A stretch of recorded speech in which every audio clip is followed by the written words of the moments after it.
ಕಾಣಿಸುತ್ತೆ ಏನ್ ಮಾಡೋಣ? ಟಿವಿ ನೋಡೋದಂದ್ರೆ ಕರೆಂಟ್ ಬೇರೆ ಇಲ್ಲ, ಏನ್ ಮಾಡೋಣ? ಹೊರಗೋಗಿ ಆಡ್ಕೊಂಡಾರ ಮಾತಾಡೋ ಮಾತ್ರ ಯಾರು ಊರಾಗ ಯಾರು ಕಳಿಸಿಲ್ಲ, ಎಲ್ಲ ಹೋಗ್ಬಿಡ್ತಾರೆ, ಏನ್ ಮಾಡೋಣ? ಸ್ಕೂಲ್ ಸರಿ ಚೆನ್ನಾಗಿ ತಲೆ ಬಿಟ್ಬಿಡೋಣ. ಹೋಗಿದ್ರೆ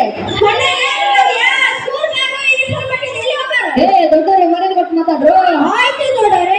ಹೌದು, ಸ್ಕೂಲಿಗೆ ಯಾಕೆ ಹೋಗ್ತೀರಾ? ಸ್ಕೂಲಿಗೆ ಎಲ್ಲಿ ಹೋಗೋದು? ಹೋಗ್ಬೇಕು. ನೀವು ಬಹಳ ಬುದ್ಧಿವಂತರ. ಏನ್ ಕೇಳಿದ್ರೆ ಹೇಳ್ತೀರಾ? ಏನ್ ಕೇಳಿದ್ರೆ ಹೇಳ್ತೀರಾ? ಕೇಳೋಡು ಹೇಳೋದಲ್ಲ, ಒಂದು ಪ್ರಭಾವ ಬರೋದೈತೆ, ಬರೀತೀರಾ? ಬುದ್ಧಿ ಅವರು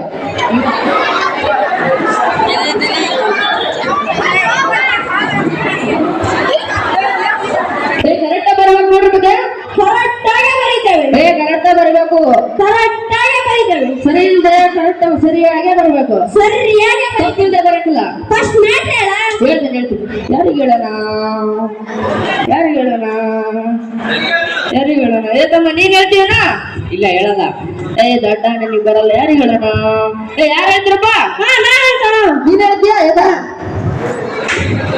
ಈಗ ನೀನ್ ಏನ್ ಟಾಪಿಕ್ ಅಪ್ಪ ಅಂದ್ರೆ ತಡೆ ಒಂದ್ ನಿಮಿಷ ಯೋಚನೆ ಮಾಡ್ತೀನಿ. ಹಸು ಅಂತ ಕೊಟ್ರೆ ಏನ್ ಹೇಳ್ತೀಯ? ಹಸು ಬಗ್ಗೆ ಬಂದ್ ಹೇಳ್ಬೇಕಷ್ಟ. ಹಸು ಒಂದು ಸಾಕುವ ಪ್ರಾಣಿ. ಅದು ಕಪ್ಪಾಗಿದ್ರು ಬೆಣ್ಣೆ ಹಾಲು ಕೊಡುತ್ತೆ. ಹಾಲಿನಿಂದ ಮೊಸರು, ಮೊಸರಿನಿಂದ ಮಜ್ಜಿಗೆ, ಮಜ್ಜಿಗೆಯಿಂದ ಬೆಣ್ಣೆ, ಬೆಣ್ಣೆ ಕಾಯಿಸಿ ತುಪ್ಪ, ತುಪ್ಪದಿಂದ ತರಾವರಿಸಿ ತಿನಿಸುಗಳು. ಹಸು ಸಗಣಿ ಹಾಕುತ್ತೆ. ಚೆನ್ನಾಗಿ ಹೇಳ್ತಿ ಬಿಡು. ನಾನೇನೋ ದಡ್ಡ ಅನ್ನೋ ಇದ್ದಂಗೇನಲ್ಲ, ಪರವಾಗಿಲ್ಲ ಕೂಕ. ಮತ್ತೆ ಏನ್ ಹೇಳ್ತೀರಪ್ಪ? ನೀನ್ ಹೇಳ್ತೀಯ? ಹೌದಾ?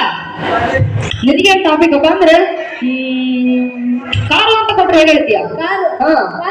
ಕಾರು ಅಂತ ಟಾಪಿಕ್ ಕೊಟ್ಟರೆ ಹೇಳ್ತೀಯ? ಪ್ರಬಂಧ ಕಾರು 4 ಚಕ್ರದ ವಾಹನ.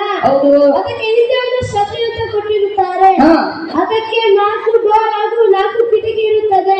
ಆ ಕಿಟಕಿಯಿಂದ ನಾವು ಎಲ್ಲವನ್ನೂ ನೋಡಬಹುದು. ಹಾಗೆ ಹಸುವನ್ನು ನೋಡಬಹುದು. ಹಸು ಕಪ್ಪಾಗಿದ್ದರೆ ಬೆಳ್ಳನೆ ಹಾಲು ಕೊಡುತ್ತದೆ. ಹಾಲಿನಿಂದ ಮೊಸರು, ಮೊಸರಿನಿಂದ ಮಜ್ಜಿಗೆ, ಮಜ್ಜಿಗೆಯಿಂದ ಬೆಣ್ಣೆ, ಬೆಣ್ಣೆ ಕಾಯಿಸಿ ತುಪ್ಪ. ಹಸು ಸಗಣಿ. ಮತ್ತೆ ಸಗಣಿಗೆ ಹೇಳುವಂತ ಮತ್ತೆ ಹೇಳ್ತೀರಪ್ಪ? ನೀನ್ ಹೇಳ್ತೀಯಾ? ನಿನಗೆ ಟಾಪಿಕ್ ಅಪ್ಪ ಅಂದ್ರೆ ಲೈಟಿಂಗ್ ಕಂಬ ಅಂತ ಕೊಟ್ರೆ ಹೇಳ್ತೀಯ? ಲೈಟಿಂಗ್ ಕಂಬ ಅದ್ರ ಬಗ್ಗೆ ಪ್ರಬಂಧ ಹೇಳಕ. ಲೈಟಿಂಗ್ ಕಂಬ ಪ್ರತಿಯೊಂದು ಬೀದಿಯಲ್ಲಿ ಇರುತ್ತದೆ. ಅದರ ಮೇಲೆ ಒಂದು ಎಲೆಕ್ಟ್ರಿಕ್ ತಂತಿ ಇರುತ್ತದೆ. ಆ ತಂತಿಯಿಂದ ಎಲ್ಲಾ ಮನೆಗೆ ವಿದ್ಯುತ್ ಸಂಚಾರ ಆಗುತ್ತದೆ. ಕೆಲವೊಬ್ಬರು ಲೈಟಿನ ಕಂಬಕ್ಕೆ ಹಸುಗಳನ್ನು ಕಟ್ಟುತ್ತಾರೆ. ಹಸು ಕಪ್ಪಾಗಿದ್ದರೆ ಬೆಳ್ಳನೆ ಹಾಲು ಕೊಡುತ್ತದೆ. ಹಾಲಿನಿಂದ ಮೊಸರು, ಮೊಸರಿನಿಂದ ಮಜ್ಜಿಗೆ, ಮಜ್ಜಿಗೆಯಿಂದ ಬೆಣ್ಣೆ, ಬೆಣ್ಣೆ ಕಾಯಿಸಿ ತುಪ್ಪ, ತುಪ್ಪದಿಂದ ಕರಾವಳಿಸಿ ತಿನಿಸುಗಳು. ಹಸು ಸಗಣಿ ಆಗುತ್ತದೆ. ಮತ್ತೆ ಸಗಣಿಗೆ ಬಂದ ಸಗಣಿ ಹಸುವಿನ ಬೇರೆ ಯಾರು ಗೊತ್ತಲ್ಲ ನಿನಗೆ. ನಿನಗೆ ಈ ಹಸು ಸಂಬಂಧ ಪಟ್ಟದ ಯಾರು ಕೊಡ್ಬೇಕಲ್ಲ. ಏತ ಬಗ್ಗೆ ಹೇಳ್ತಾಳ. ಈಗ ಏರೋಪ್ಲೇನ್ ಬಗ್ಗೆ ಹೇಳ. ಅದ್ ಹೆಂಗ್ ನೋಡೋಣ? ಹಸು ಸಗಣಿ ಬಗ್ಗೆ ಅದ್ ಹೆಂಗ್ ಬರ್ತೀಯ ನೋಡ್ತೀನಿ. ಏರೋಪ್ಲೇನ್ ಬಗ್ಗೆ ಹೇಳಕ್ತಾನೆ. ಏರೋಪ್ಲೇನ್ ಏರೋಪ್ಲೇನ್ ಅದನ್ನು ಕನ್ನಡದಲ್ಲಿ ವಿಮಾನ ಎಂದು ಕರೆಯುತ್ತಾರೆ. ಏರೋಪ್ಲೇನ್ ಒಳಗಡೆ ಕೂತು ದೇಶದಿಂದ ವಿದೇಶಕ್ಕೆ ಹೋಗಬಹುದು. ಏರೋಪ್ಲೇನ್ ಕಿಟಕಿಯಿಂದ ನೋಡಿದರೆ ಮನುಷ್ಯರು ಇಷ್ಟೇ ಕಾಡ್ತಾರೆ. ಹಸು ಕೂಡ ಇಷ್ಟೇ ಕಾಡುತ್ತೆ. ಹಸು ಕಪ್ಪಾಗಿದ್ರೆ ಬೆಳ್ಳನೆ ಹಾಲು ಕೊಡುತ್ತೆ. ಹಾಲಿನಿಂದ ಮೊಸರು, ಮೊಸರಿನಿಂದ ಮಜ್ಜಿಗೆ, ಮಜ್ಜಿಗೆಯಿಂದ ಬೆಣ್ಣೆ, ಬೆಣ್ಣೆ ಕಾಯಿಸಿ ತುಪ್ಪ, ತುಪ್ಪದಿಂದ ಕರಾವರಿಸಿ ತಿನಿಸುಗಳು. ಮತ್ತೆ ಸಗಣಿಗೆ ಬರ್ತಿರಲ್ಲ, ನಿಮಗೆ ಅದು ಬಿಟ್ಟು ಬೇರೆ ಗೊತ್ತಿಲ್ಲ. ನಿಮಗೆ ಈ ಭೂಮಿಗೆ ಸಂಬಂಧಪಟ್ಟಿರೋದು ಯಾರು ಕೊಡ್ಬೇಕಾರೆ? ಹಂಗಾದ್ರ ಹೆಂಗ್ ಹೇಳ್ತೀರ ಹಸು ಸಗಣಿ ಅಂತ? ಮಂಗಳ ಗ್ರಹ ಬಗ್ಗೆ ಹೇಳ ನೋಡೋಣ. ಮಂಗಳ ಗ್ರಹ ಬಗ್ಗೆ ಪ್ರಬಂಧ ಹೇಳ್ಬೇಕು. ಅದೇ ಮೇಲೆ ಇರ್ತದ ಮಂಗಳ ಗ್ರಹ. ಮಂಗಳ ಗ್ರಹ ಒಂದು ಅದ್ಭುತವಾದ ಜಾಗ. ನೀನ್ ನೋಡಿಕೆ ಬಂದಿದ್ದೆ? ಇಲ್ಲ, ವಿಜ್ಞಾನಿಗಳು ನೋಡಿ ಹೇಳಿದ್ದಾರೆ. ಮಂಗಳ ಗ್ರಹ ಒಂದು ಅದ್ಭುತವಾದ ಜಾಗ. ಅದರಲ್ಲಿ ಬೆಂಗಳೂರಿನಂತೆ ಟ್ರಾಫಿಕ್ ಜಾಮ್ ಇರುವುದಿಲ್ಲ. ಮಂಗಳ ಗ್ರಹದಲ್ಲಿ ಮನುಷ್ಯರು ಕೂಡ ವಾಸಿಸಬಹುದು. ಮನುಷ್ಯ ಹೋದ್ರೆ ಒಬ್ಬನೇ ಹೋಗ್ತಾನ? ಇಲ್ಲ. ಜೊತೆಗೆ ಹೆಂಡತಿ ಮಕ್ಕಳನ್ನು ಕರ್ಕೊಂಡು ಹೋಗ್ತಾನೆ. ಜೊತೆಗೆ ಹಸುವನ್ನು ಕರ್ಕೊಂಡು ಹೋಗ್ತಾನೆ. ಹಸು ಕಪ್ಪಾಗಿದ್ರೆ ಬೆಳ್ಳನೆ ಹಾಲು ಕೊಡುತ್ತೆ.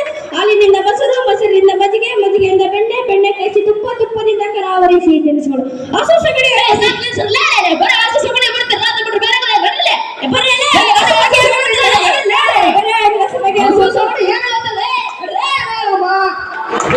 ನಾನೇನೋ 5 ನಿಮಿಷ ಬೋರಾಗ